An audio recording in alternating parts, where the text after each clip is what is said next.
todos. Boa noite. Continuamos o nosso estudo do capítulo 22 do livro do Gênesis, o capítulo do sacrifício de Isaque. Terminamos o encontro anterior comentando a importantíssima afirmação do anjo do Senhor para Abraão: não estendas a tua mão contra o menino, não lhe faças nada, agora eu sei que temes a Deus, pois não me recusaste teu próprio filho, teu filho único.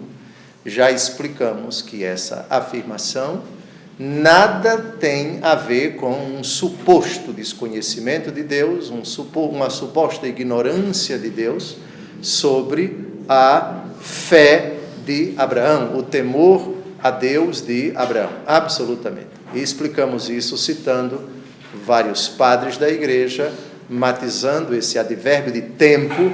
Deus é eterno, não existe em Deus senão o presente, portanto, o advérbio agora é uma referência para nós que estamos no tempo, o Deus que sempre soube, agora, no tempo, manifesta que sabe, para aquele que não sabia da fé que ele possuía. Foi isso, em síntese, o que afirmamos no final do encontro passado. Citamos Orígenes, citamos um ou outro padre da igreja, e agora continuamos o monólogo. Aqui Abraão não fala, certamente está embargado emocionalmente, está feliz, porque não vai sacrificar o seu filho. O texto não fala da reação do seu filho Isaque, certamente imensamente feliz. O texto não diz se Isaque ouviu esta voz, ou se foi uma voz do anjo do Senhor dirigida apenas a Abraão, somente ele escutou. O texto não diz, também não nos interessa muito. Retomamos o estudo a partir do versículo 13. Abraão, levantando os olhos, viu atrás dele um cordeiro preso pelos chifres entre os espinhos, e tomando-o, ofereceu-o em holocausto em lugar de seu filho. É óbvio que aqui nós temos uma tipologia, ou seja, uma simbologia de algo que vai se realizar no futuro. Dado que o Antigo Testamento é preparação para o Novo, os padres da igreja viram nesse fato, nesse versículo, algumas alusões. Esse cordeiro preso pelos chifres entre os espinhos é símbolo de nosso Senhor Jesus Cristo, que vai ser oferecido em holocausto, não em lugar de ninguém, senão da humanidade. Cristo na cruz, o Verbo que se fez carne, morre em lugar da humanidade, em favor da humanidade, para salvar a humanidade. O seu sangue redentor faz dele o Cordeiro de Deus que tira o pecado do mundo. Sobre isso, me permitam ler para vocês uma reflexão que Orígenes, que viveu no século IV da era cristã, na cidade de Alexandria, no Egito, um grande escritor, um dos padres da igreja, diz sobre esse fato. Creio que já afirmamos mais acima que Isaque era a figura de Cristo.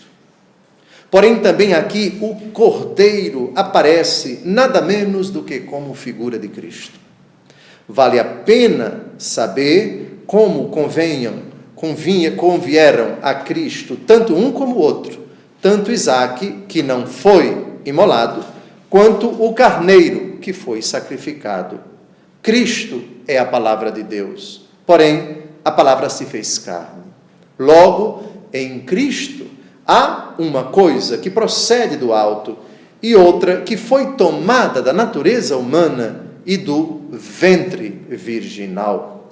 Consequentemente, Cristo padece, porém na carne, e suportou a morte, porém na carne, da qual aqui é figura o Cordeiro. Como dizia também João, eis o Cordeiro de Deus que tira o pecado do mundo. Com efeito, a palavra, que é Cristo, segundo o Espírito, do qual é imagem Isaque, permaneceu incorrupto. Por isso, ele mesmo é vítima e sacerdote.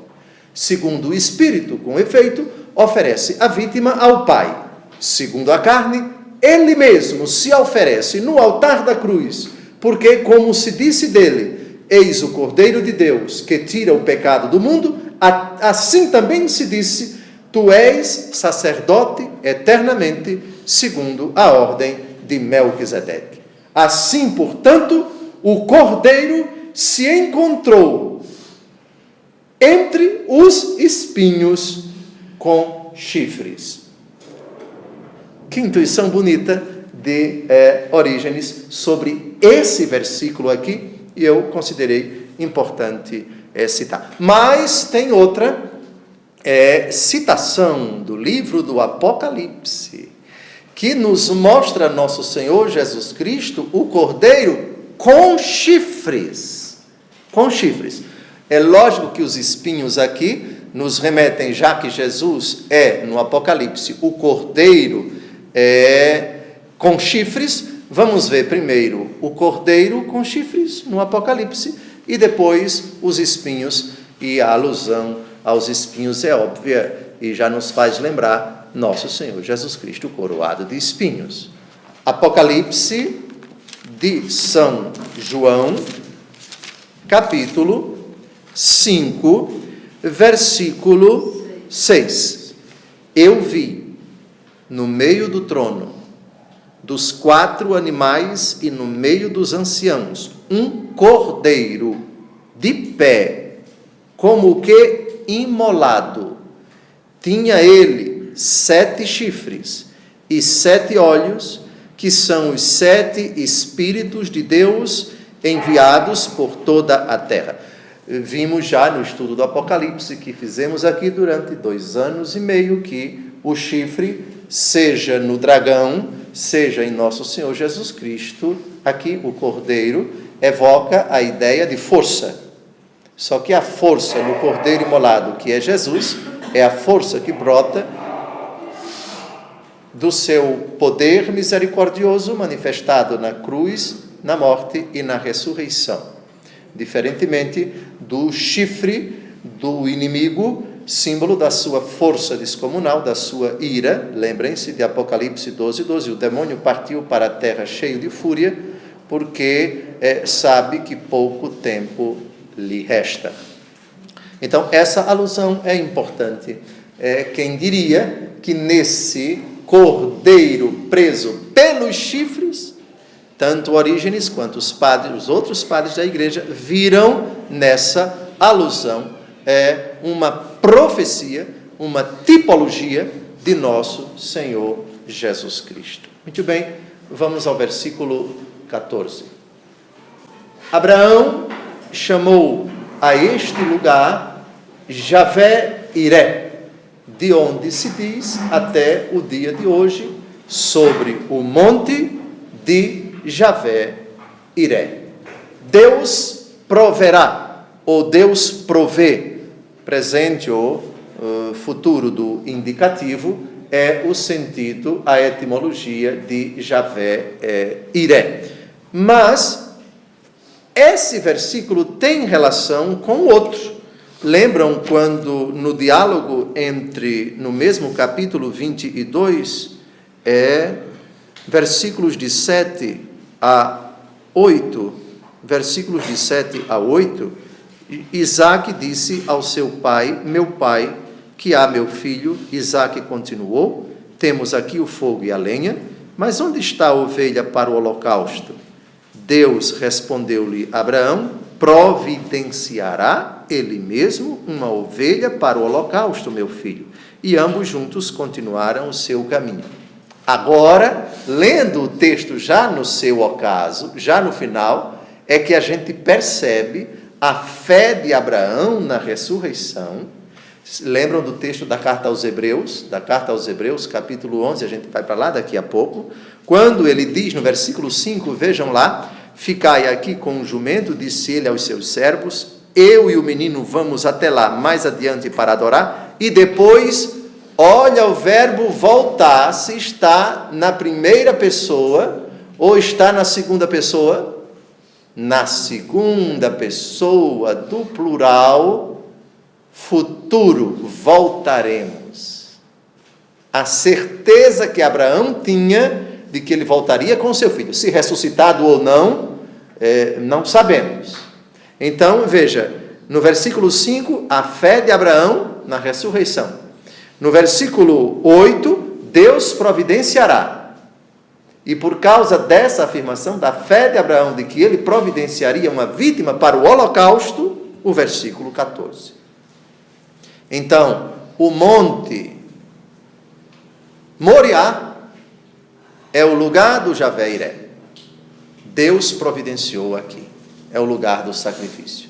Alguns estudiosos cristãos pretenderam identificar o Monte Moriá com o Monte Calvário, que, aliás, diga-se de passagem, ficam na mesma cidade. Ficam na mesma cidade. Monte Moriá, o Monte Sião e o Monte Calvário. Só que o Monte Calvário, na época de Jesus, era fora da cidade, porque não se podia crucificar uma pessoa dentro da cidade. É um pouco forçado. Para nós, de qualquer maneira, mesmo que o Monte Moriá esteja ali, o Monte Calvário a 700 metros dali, o Monte do Domus da Rocha, da Mesquita de Al-Aqsa, o monte que os muçulmanos insistem ser o Monte Moriá, mas na verdade é o Monte Sião. De qualquer maneira, essa distância de poucos metros, para nós é irrelevante. Tudo foi dentro da cidade, no território da atual cidade de Jerusalém. Muito bem, então, Javé, Iré, Deus providenciará. Somente para recordar o texto que citamos muitas vezes no encontro passado, Hebreus capítulo 11, por favor, Hebreus capítulo 11, a respeito do sacrifício do seu filho, versículos de 17 a 19. O 19 é o mais importante, a fé intrépida, heróica deste nosso pai Abraão. O texto nunca cansamos de citar, porque ele faz uma alusão direta ao fato que estamos a estudar no livro do Gênesis. Foi pela sua fé que Abraão, submetido à prova, ofereceu Isaque, seu único filho, depois de ter recebido a promessa e ouvido as palavras: uma posteridade com o teu nome te será dada em Isaque. Agora, estava ciente de que Deus é poderoso até para ressuscitar alguém dentre os mortos. Assim, ele conseguiu que seu filho lhe fosse devolvido, e isso é um ensinamento para nós. Bem, versículo 14, nada mais a acrescentar. Vamos ao versículo 15. Pela segunda vez, chamou o anjo do Senhor a Abraão do céu. Qual foi a primeira vez? A primeira vez foi no versículo 11. O anjo do Senhor gritou do céu: Abraão, Abraão, eis-me aqui, disse ele, não estendas a tua mão agora contra o menino e não lhes faças nada, agora sei que temes a Deus, etc. É a segunda vez. O que o anjo então intervém. Detalhe, deem uma olhada quem é o protagonista do versículo 11, o anjo do Senhor. Já vimos que o autor sagrado, ora, coloca o próprio Deus falando, ora, coloca um seu intermediário. Já vimos isso nos Carvalhos de Mambré, as três personagens que vão ao encontro do patriarca. Uma personagem que fica a dialogar com Abraão é o próprio Deus, os outros as duas personagens, os dois anjos, seguem para Sodoma e Gomorra, chegam somente esses dois, e já sabemos essa questão do anjo. Agora, vejamos de novo aqui, pela segunda vez, o anjo do Senhor, e reparem como o anjo do Senhor vai falar, que é uma prova de que, na Bíblia, às vezes, anjo do Senhor é uma expressão para dizer o próprio Senhor. E já vimos que não é ilegítimo você admitir que aqui estamos diante da segunda pessoa da Santíssima Trindade. O anjo do Senhor, o mensageiro do Senhor, expressão que, na Bíblia, dependendo do contexto, tanto se aplica aos anjos, criaturas espirituais, mas por causa desse versículo aqui, dei uma olhada, juro por mim mesmo, diz o Senhor. Perceberam? Reparem quem é que intervém no versículo 15, o anjo do Senhor. E reparem o conteúdo da afirmação, juro por mim mesmo, diz o Senhor, pois que fizeste isto e não me recusaste teu filho, teu único filho, eu te abençoarei. E não são poucos também os padres da igreja que viram aqui uma alusão à segunda pessoa da Santíssima Trindade, o Verbo que no tempo, muito tempo depois, 1800 anos depois, haveria de assumir a natureza humana. Bem, detalhe, no versículo 16, é a única vez na Bíblia que Deus diz, juro por mim.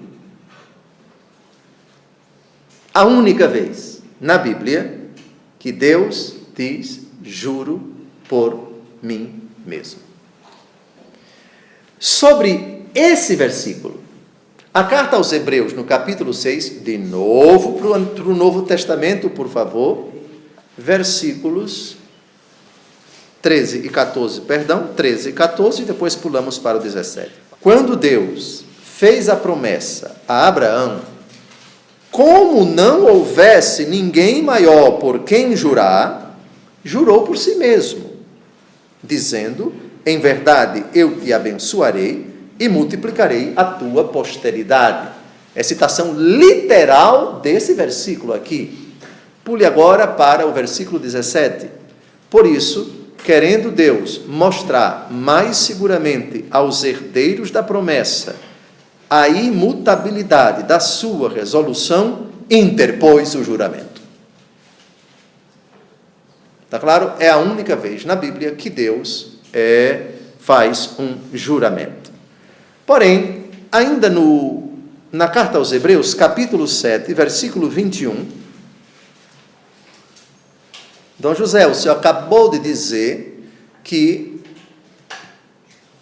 a única vez que Deus faz um juramento é em Gênesis 22, 16.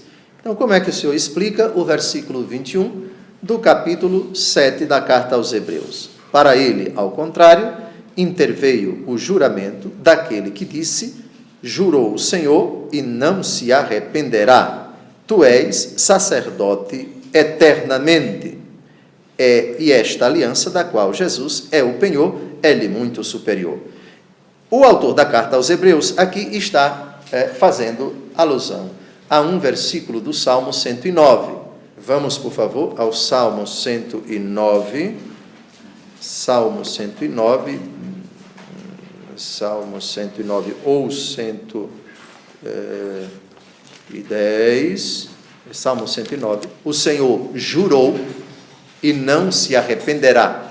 Tu és sacerdote para sempre, segundo a ordem de Melquisedeque. Aqui não é um juramento? Sim e não. Sim, porque o Senhor jurou. E não nos termos de Gênesis 22, 16, juro por mim mesmo. Lembre-se que o autor sagrado, no Salmo 109, está dizendo que o Senhor jurou. Mas no livro do Gênesis, o Senhor mesmo diz, juro por mim mesmo. Está claro? Então, se quisermos, foram 2 juramentos, só que um ipsis literis, apenas o de Gênesis, capítulo 22, versículo 16. E vejam, tamanha é a importância do juramento, que ele traz consigo uma promessa. Promessa, aliás, que aqui é reiterada, é repetida. Não é a primeira vez que o Senhor promete. Qual foi a primeira vez?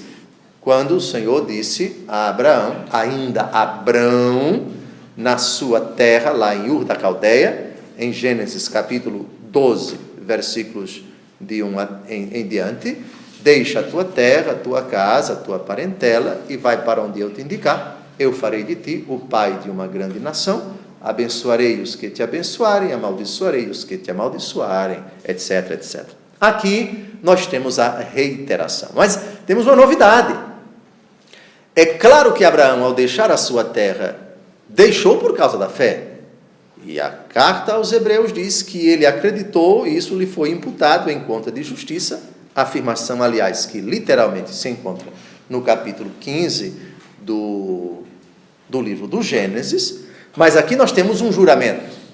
Aqui nós temos Abraão, que revelou o seu temor a Deus e a sua fé, intrépidos, indiscutíveis, coisa que nem ele sabia que tinha, que possuía, e que Deus fez Abraão conhecer, que a partir de agora Deus revela que sabia.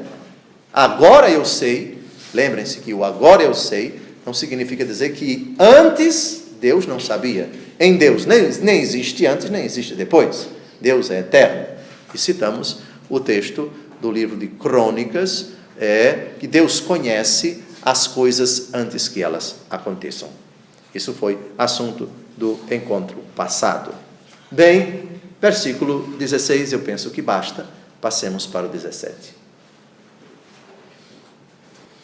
Multiplicarei a tua posteridade como as estrelas do céu e como a areia na praia do mar. Ela possuirá a porta dos teus inimigos. Nós já temos uma promessa muito parecida em outras ocasiões. Vamos a Gênesis 15, versículo 5, ver as estrelas do céu. As estrelas do céu. As estrelas do céu. Gênesis 15, versículo 5. E conduzindo-o fora, disse-lhe: levanta os olhos para os céus e conta as estrelas, se és capaz. Pois bem ajuntou ele, assim será a tua descendência. Bem, é uma expressão, portanto, não nova. Pule agora para o capítulo 26, versículo 4.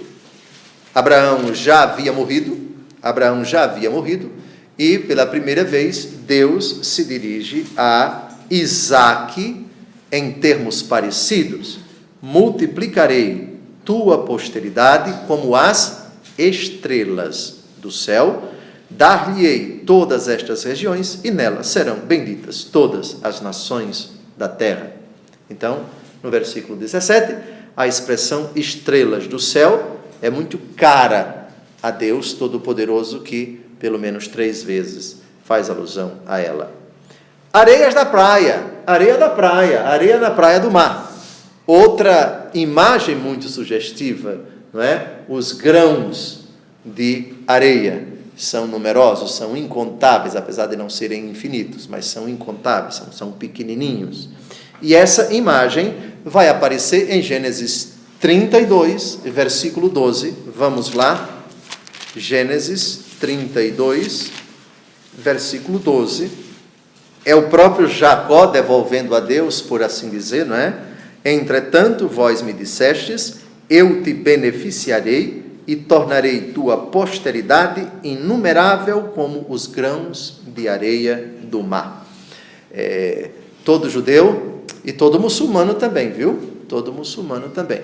Mas os judeus particularmente, porque aqui já deixamos Ismael, que aliás se tornou patriarca de uma quantidade infindável de pessoas até os dias de hoje, mas o ramo de Abraão que passa por Isaque gosta muito desta expressão. A prole de Abraão por Isaque é tão numerosa quanto as estrelas do céu, quanto os grãos de areia do mar.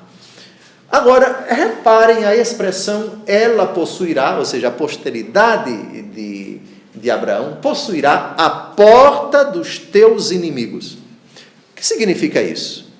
É o seguinte: naquele tempo você tinha os reinos, o reino de Jericó, o reino de Jerusalém, o reino de todas as cidades. Então, quando os povos faziam guerra, as cidades eram protegidas por muralhas. E as muralhas tinham as suas portas, portas bem edificadas, portas bem protegidas, enfim. Possuir a porta é ter o poder de abrir e de fechar. Ou seja, a cidade vai ser sua. Se você não entra pela porta, você não domina a cidade. salvo se você conseguir derrubar as muralhas com catapulta, enfim, com um terremoto, enfim, mas ordinariamente as muralhas indicam aqui você não entra, aqui é propriedade nossa. Agora, se você tiver a posse, o domínio da porta, você dominou a cidade, não é? Você dominou a cidade. Muito bem, sobre isso, eu quisera agora mostrar um texto do livro de Josué, que mostra o cumprimento dessa profecia. Ela possuirá a porta dos teus inimigos. Lembram que o Senhor prometeu a Abraão a terra prometida? Perfeito. Agora a pergunta, como essa terra prometida foi conquistada? Ela não foi conquistada pacificamente, não. 31 batalhas precisaram acontecer. Cidade por cidade. Lembrem-se que naquele tempo o que entendemos por reino não era como o reino da Inglaterra hoje, o reino da Suécia, o reino dos países hoje cujo sistema de governo é a realeza. Espanha, não. Os reinos eram cidades, reinos pequenos, cidades. Vamos ao livro de Josué. Esse texto, se não me engano, ele foi lido no monte. Eu li no ano passado, para quem foi conosco, no monte onde o profeta Elias se escondeu, o Monte Carmelo. Bem, vamos lá, o livro de Josué, capítulo 12, Josué, capítulo 12, de 7 em diante. Josué é 650 anos depois, quase 700 anos depois de Abraão. Essa promessa, do versículo 17, a tua posteridade possuirá a porta dos teus inimigos, vai se cumprir com Josué. Moisés já tinha morrido, ele não entrou na terra prometida, Josué é quem conduz o povo, e ao conduzir o povo, vai ter agora que conquistar a terra na batalha, na guerra. E a primeira cidade, qual foi? A cidade cuja porta Deus entregou à descendência de Abraão, Jericó, e depois as outras. Vamos ao texto. Estes são os reis, versículos de 7 em diante. Estes são os reis da terra que Josué e os israelitas derrotaram aquém do Jordão para o ocidente, desde Baal-gal, no vale do Líbano, até a montanha nua que sobe para Seir. Josué deu essa terra em possessão às tribos de Israel, dividindo-as segundo suas famílias, tanto na montanha como nas planícies e sobre as colinas, no deserto do Negueb, toda a terra dos Iteus, dos Amorreus, dos Cananeus, dos Ferezeus, dos Heveus e dos Jebuseus. Então vamos agora às cidades que os hebreus vão conquistando uma a uma. Isso significa guerra, isso significa batalha, conforme o costume da época. Por favor, caros internautas, ninguém fique chocado, nem tome estricnina por causa dessa mentalidade, mas não tinha outro jeito de se conquistar a terra naquele tempo. Era desse jeito. A graça de Deus ajudava, mas os guerreiros tinham que tomá-las na marra.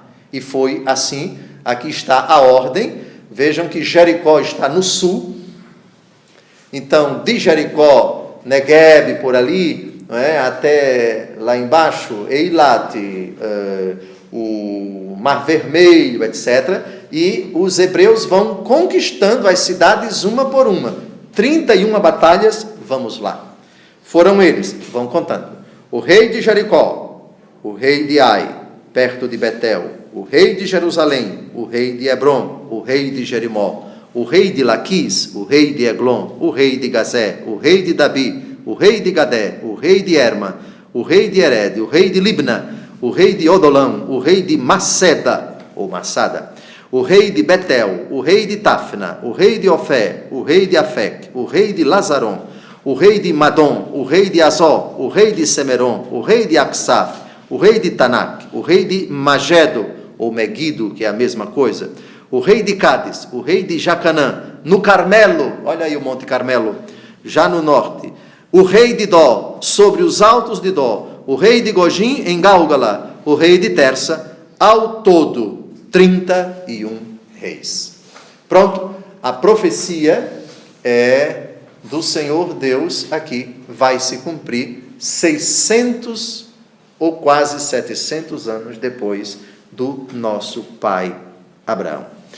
Versículo 18: e todas as nações da terra desejarão ser benditas como ela, porque obedeceste a minha voz. Aliás, esse texto já tem o seu correspondente no comecinho da história de Abraão. Vamos ao capítulo 12, só para matar a saudade. É importante recordar o que o Senhor Deus diz em Gênesis 2, versículo 3. Gênesis 12, versículo 3. Abençoarei aqueles que te abençoarem, e amaldiçoarei aqueles que te amaldiçoarem. Todas as famílias da terra serão benditas em ti. Vejam que a linguagem, os termos da promessa são muito parecidos com o que nós acabamos de ler no versículo 18. Todas as nações da terra desejarão ser benditas como ela, porque obedeceste a minha voz. Aqui já temos um Abraão de uma fé que Deus sempre soube, absolutamente comprovada, mas que Abraão não sabia que Deus sabia, e que agora dá a conhecer a Abraão explicitamente: agora eu sei. De novo, eu insisto que o agora eu sei a explicação já foi dada no vídeo anterior, no encontro anterior. Não vamos mais retomar esse assunto. Bem, versículo 18. Sobre o versículo 18 ainda, vamos a Gálatas capítulo 3, versículo 16, porque ela tem algo importante. Se Abraão é objeto dessa promessa da descendência, qual é a verdadeira, qual é a autêntica descendência de Abraão? É a igreja, cujos primórdios, cuja cabeça é Cristo nosso Senhor. É por isso que é importante lermos, compreendermos Gálatas capítulo 3, versículo 16. Ora, diz o apóstolo Paulo, as promessas foram feitas a Abraão e a sua descendência. Não diz aos seus descendentes, como se fossem muitos, mas fala de um só, e a tua descendência, isto é, Cristo. Perceberam a leitura cristã que os apóstolos fizeram dessa promessa? Então, os muçulmanos dizem: nós somos a descendência de Abraão por Ismael, correto? Os judeus dizem: nós somos a descendência de Abraão pelo seu filho Isaque, por Jacó, etc., pelas 12 tribos, etc. Os cristãos: sim, nosso pai Abraão, a descendência dele passa por Isaque, passa por Jacó, que teve 12 filhos, e um deles se chamava Judá, e a descendência de Abraão é o leão da tribo de Judá, Jesus. Está claro? Está claro? Então, quando os muçulmanos dizem: nós somos a descendência de Abraão, correto, mas incompleto.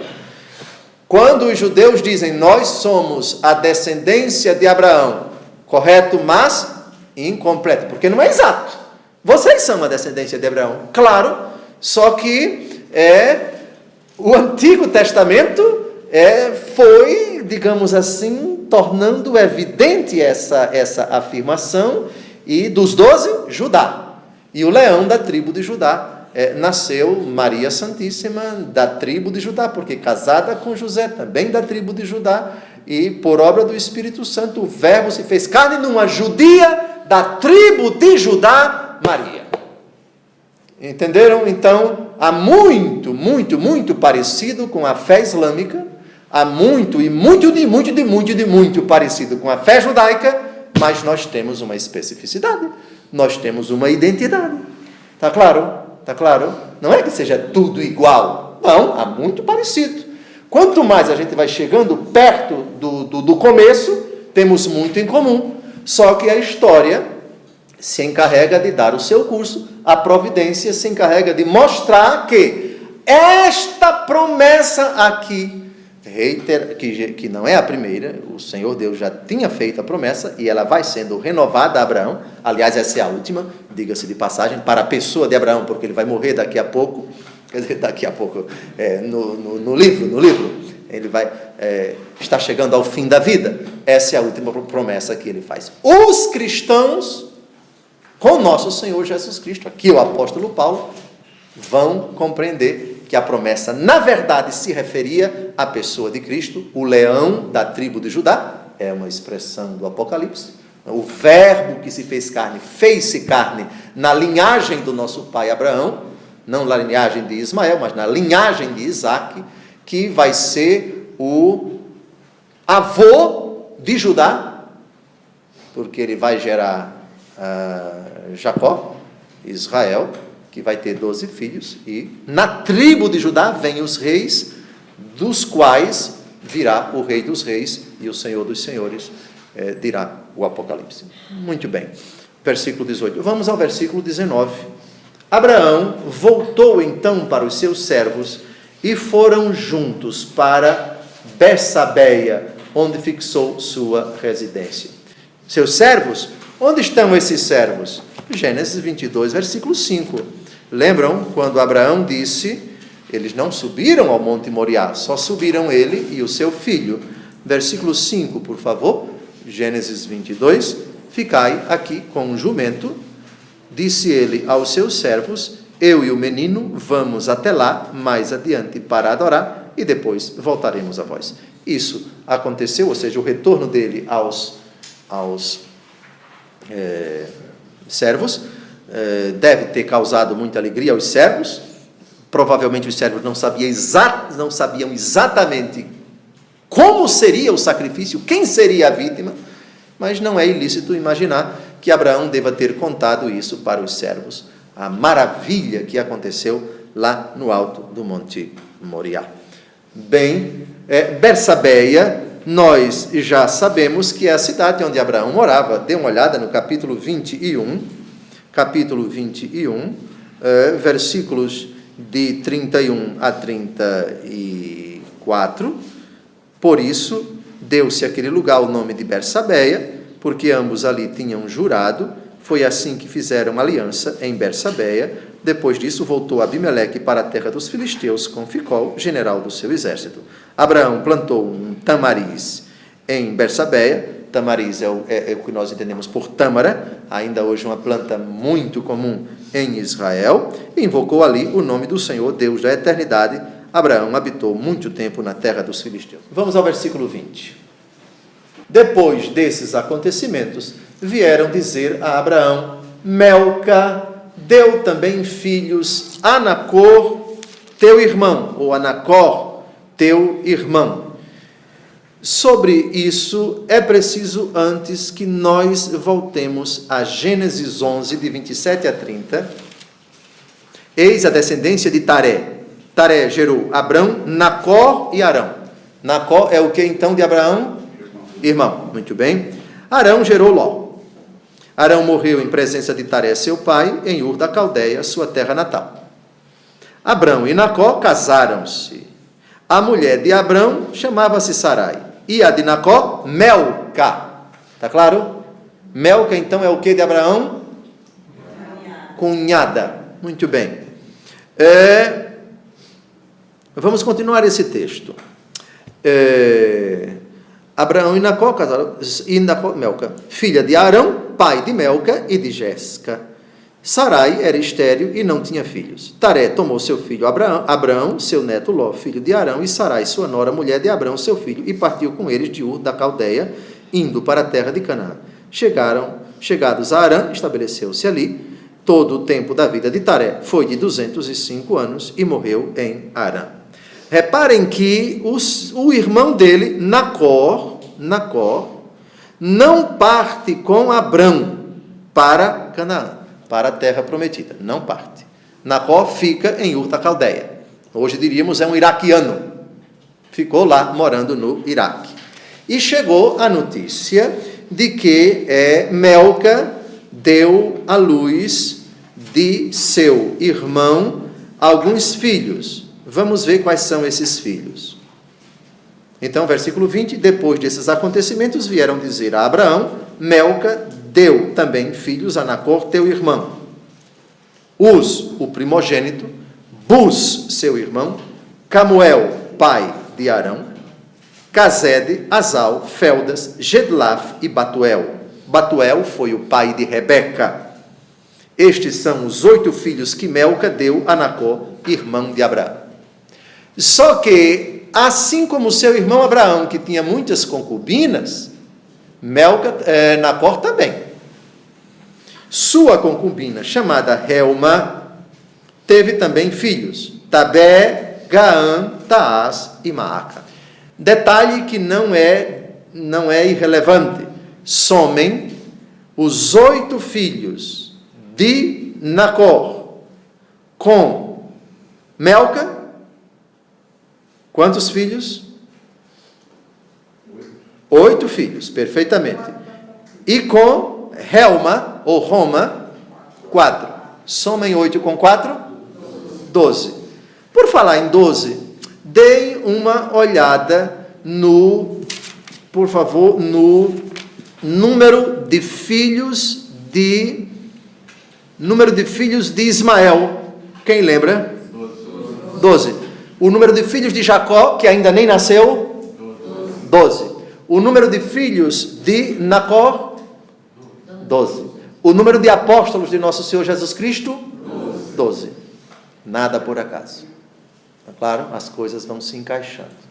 As profecias têm uma relação com o cumprimento, e o cumprimento tem relação com sinais que já vêm sendo prefigurados curiosamente, providencialmente no passado.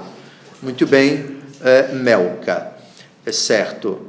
Melca é mãe de Batuel, vai ser então a avó de Rebeca, futura esposa de Isaque. Ora, se Isaque é filho de Abraão e Rebeca é neta de Melca, que é cunhada de Abraão, o que é que Rebeca vai ser de Abraão? Vamos recordar.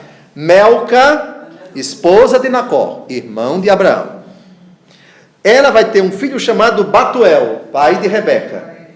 Então, Nacor é avô de Rebeca e Melca é a esposa dele, avó de Rebeca. Rebeca, então, é sobrinha neta de Abraão, porque é neta do seu irmão. Não é isso? Muito bem, tudo em família. Como, aliás, era costume da época, não é?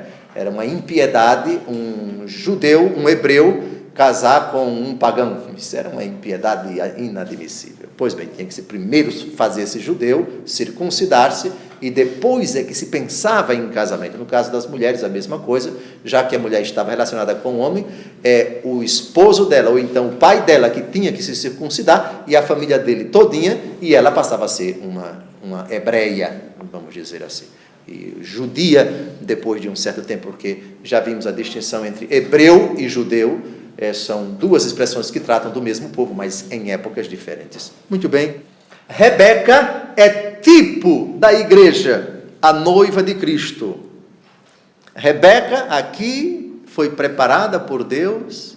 Deus quis que a matriarca, que vai ser a avó dos 12 patriarcas, das 12 tribos de Israel, ela, pelos padres da igreja, é tida como a imagem da igreja, que é a esposa de Cristo. Vamos a Apocalipse, capítulo 21, versículo 2.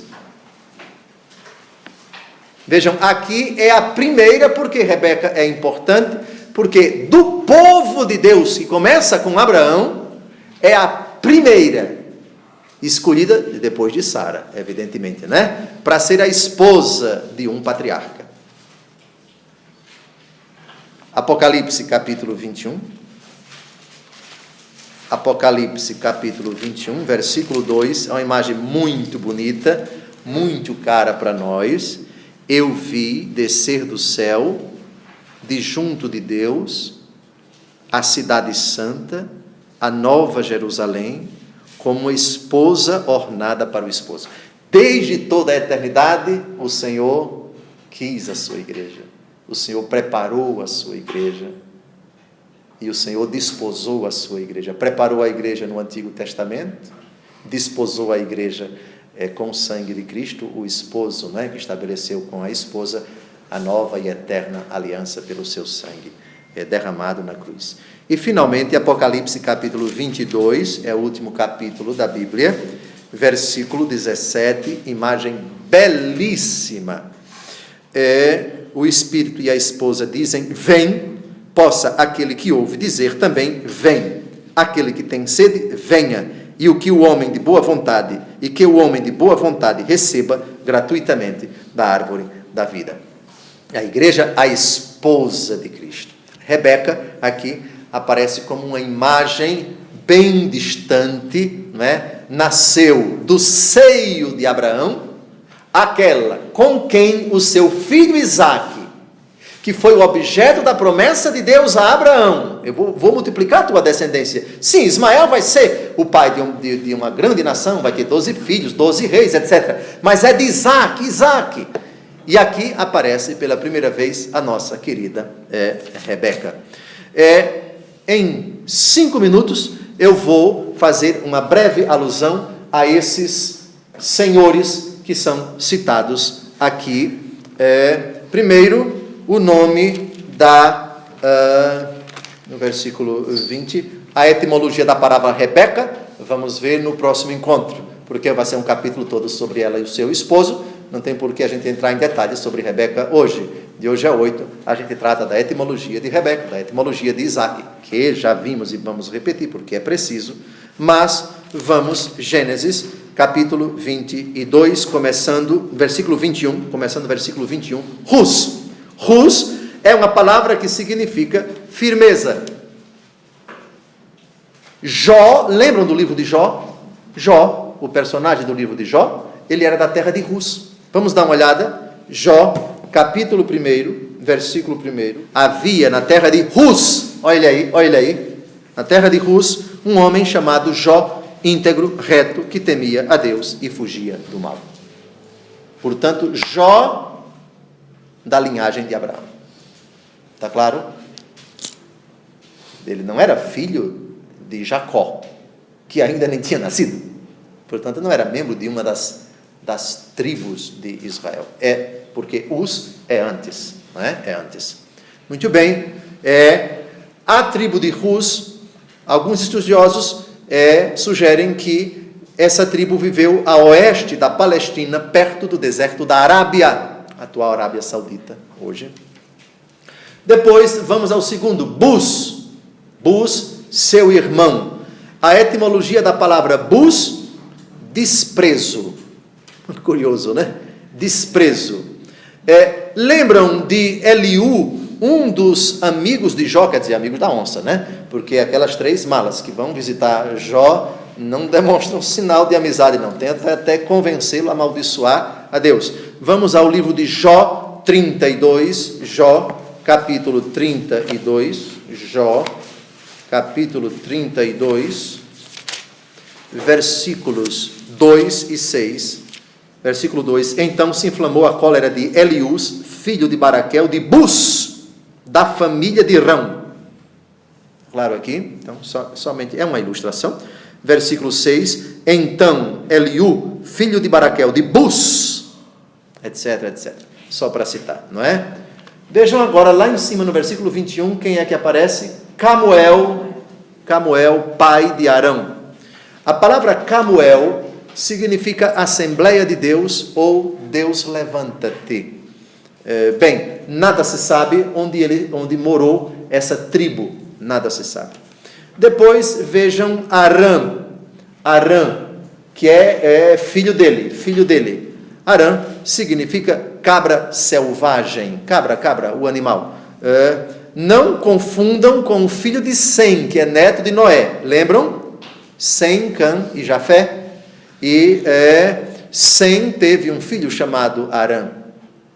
É outro Arã. Lembrem-se que entre Noé e Abraão temos talvez milhares e milhares de anos. milhares e milhares de anos. Bem, versículo 22, Cased. Cased é o patriarca de uma pequena tribo de ladrões. Vocês lembram no livro de Jó, capítulo 1, o livro de Jó chama de caldeus, mas há uma outra tradução que não coloca caldeus, mas coloca Cased. A etimologia é bem distante, mas parecida. Cased com caldeus. Vejam que tem C-A-D. É D. C-A-E-D. Cased e caldeus também tem C-A-E-D. Bom, etimologias à parte, versículo 17, ainda este falava, e eis que chegou outro e disse, os caldeus, divididos em 3 bandos, lançaram-se sobre os camelos e os levaram, passaram a fio da espada os escravos, só eu consegui escapar para te trazer a notícia. Então esse Cased foi o pai de uma tribo de péssima fama. Cased. Azal é vidente, o sentido da palavra Azal, vidente. Essa tribo viveu em Ur da Caldeia, a Pérsia atual, Ur da Caldeia, o atual Iraque.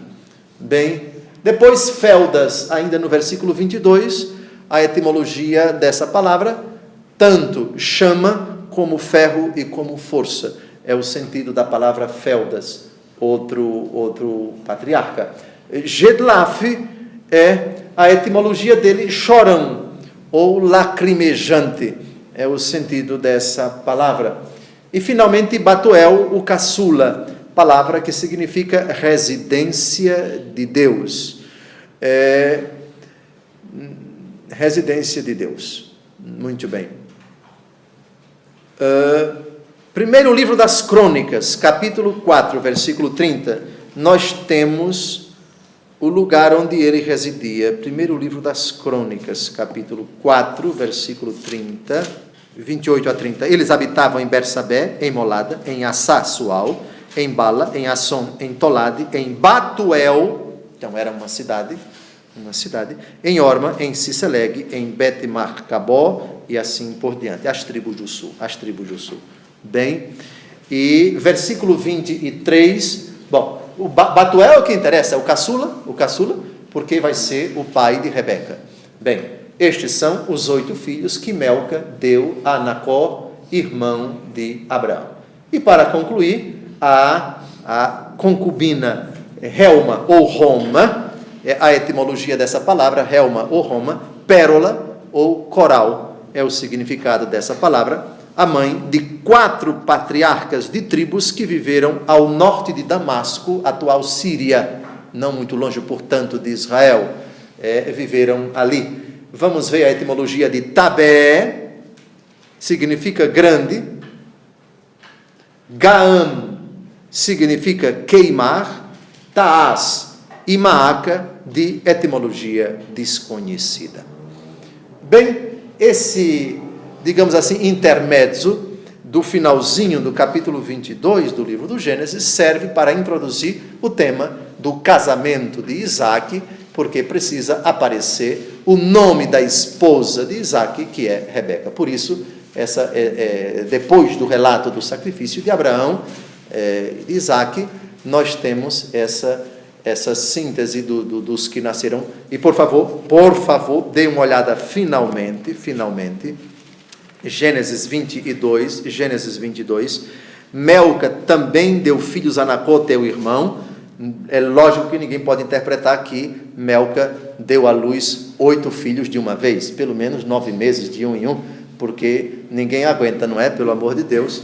Então, a notícia que Abraão recebeu é que nesses anos todos, distante do seu irmão, o seu irmão multiplicou a sua prole, de sorte que temos aí 12 filhos de Nacor. Boa noite, até o próximo sábado.